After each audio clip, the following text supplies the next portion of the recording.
రిషబ్ శెట్టి అంటే కాంతార హీరో కదా అంటూ ఠక్కున గుర్తుపడతారు. ప్రస్తుతం కాంతార ప్రీక్వెల్ ను రిలీజ్ చేసి పాన్ ఇండియాను షేక్ చేస్తున్నాడు. మొదటి 2 రోజుల్లోనే 150 కోట్లకు పైగా వసూళ్లను రాబట్టాడు. అయితే కాంతార తర్వాత కూడా రిషబ్ వరుసగా పవర్ఫుల్ క్యారెక్టర్స్ ను ఎంచుకుంటున్నాడు. అదే ఇప్పుడు హాట్ టాపిక్ గా మారింది. పాన్ ఇండియా వైపు దూసుకొచ్చిన ఇద్దరు కన్నడ హీరోలు కూడా మైథాలజీపై ఫోకస్ పెట్టడం ఇప్పుడు ఆశ్చర్యాన్ని కలిగిస్తోంది. కేజీఎఫ్ హీరో యష్ ఇప్పటికే రామాయణంలో రావణుడిగా నటిస్తున్నాడు. ఇక కాంతార హీరో రిషబ్ కూడా కాంతార సిరీస్ ను కొనసాగిస్తాను అంటున్నాడు. ఫ్యూచర్ లో చాప్టర్ 2 వస్తుందని ప్రకటించేశాడు. కాంతార చిత్రంలో నటనతో మంచి పేరు తెచ్చుకున్నాడు రిషబ్. దీంతో రిషబ్ దగ్గరికి అన్ని ఇదే తరహా చిత్రాలు వెళుతున్నాయి. ఆల్రెడీ టాలీవుడ్ వరకు వచ్చి 2 చిత్రాలు చేస్తున్నాడు.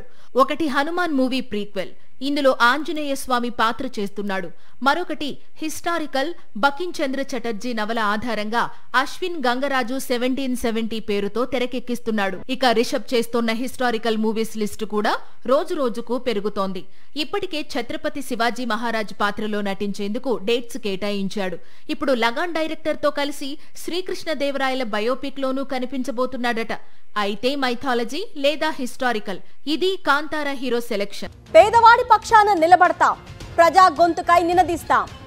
వాయిస్ ఆఫ్ వాయిస్లెస్, తెలుగువారి మనస్సాక్షి సాక్షి టీవీ. సాక్షి టీవీ ప్రసారాల కోసం మీ స్థానిక కేబుల్ ఆపరేటర్ను వెంటనే సంప్రదించండి.